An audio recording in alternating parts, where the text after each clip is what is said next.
गाजियाबाद के गांव में सरपंच का चुनाव होने वाला था। इस बार चुनाव में महिलाओं की सीट थी। टुनटुनी चिड़िया गांव के पक्षियों में रजाइयां बंटवाती है। टुनटुनी, ये मैं क्या सुन रहा हूँ? तू प्रधानी का चुनाव लड़ रही है? हाँ मामा, सही कहा आपने। लेकिन ये चुनाव के चक्कर अच्छे नहीं होते। ये सब तो पैसों का खेल होता है बेटा। हमारे पास तो इतने पैसे भी नहीं है। मामू, आप फिक्र मत कीजिए। मेरी कालू कौवे से बात हो गई है। वो कह रहा था कि चाहे जो भी हो जाए, जो गांव की पुरानी प्रधान सुंदरी देवी को वो प्रधान बनने नहीं देगा, क्योंकि उसने कभी गांव में किसी का भला नहीं सोचा। वो सिर्फ अपने बारे में सोचती है। बात तो तू सही कह रही है। वह जब से प्रधान बनी है, उसने आज तक किसी भी जंगल वाले की कोई मदद नहीं की। बस अपनी कोठी गाड़ियाँ यही बनाती गई है। लेकिन एक बात बता, हम पैसे कहाँ से लाएंगे?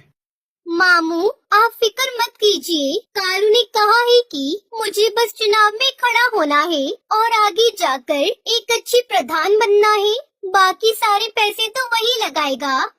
अगर ऐसी बात है तो ठीक है, तू जरूर लड़। बस हमारे घर की इज्जत का ध्यान रखना बेटा, क्योंकि तेरे माँ बाप ने जाते समय तुझे मेरे ही हाथों में सौंपा था।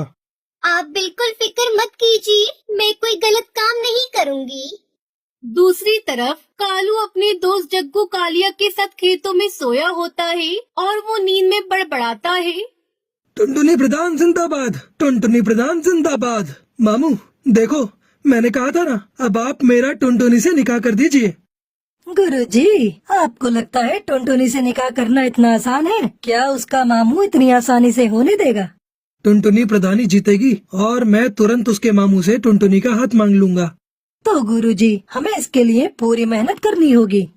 टुनटुनी को जिताने के लिए हमें सबसे पहले दुश्मन की सारी खबर रखनी होगी। शाम दाम दंड भेद सारे ही तरीके अपनाने होंगे। तो चलो चलते हैं गाँव में। दूसरी तरफ बबली कबूतरी अपने घर के दरवाजे पर बैठकर अपनी बहन से कहती है, मैं नहीं लड़ रही है चुनाव। तू ऐसे क्यों कह रही है? तू तो पर्चा भर के आई है। पर्चा तो भर आई हूँ, लेकिन अब सोच लिया है कि मैं कोई चुनाव नहीं लड़ूंगी। मैं अपना नाम वापस ले लूंगी। बहुत हो गया ये रोज का नाटक। कालू बाहर खड़ा होकर सब सुन रहा होता है। अगर ये चुनाव नहीं लड़ेगी तो हमारा तो बहुत नुकसान हो जाएगा। बबली प्रधान जिंदाबाद, बबली प्रधान जिंदाबाद। गुरुजी, जब आपने इसे प्रधान बोल ही दिया है तो जरूर जीत जाएगी। फिर बबली और उसकी बहन लूसी दोनों बाहर आते हैं। अरे मैं नहीं लड़ रही चुनाव, हमारे घर में तो रोज की लड़ाई है। मुझे एक बाबा ने बताया है कि बबली के घर में प्रधानी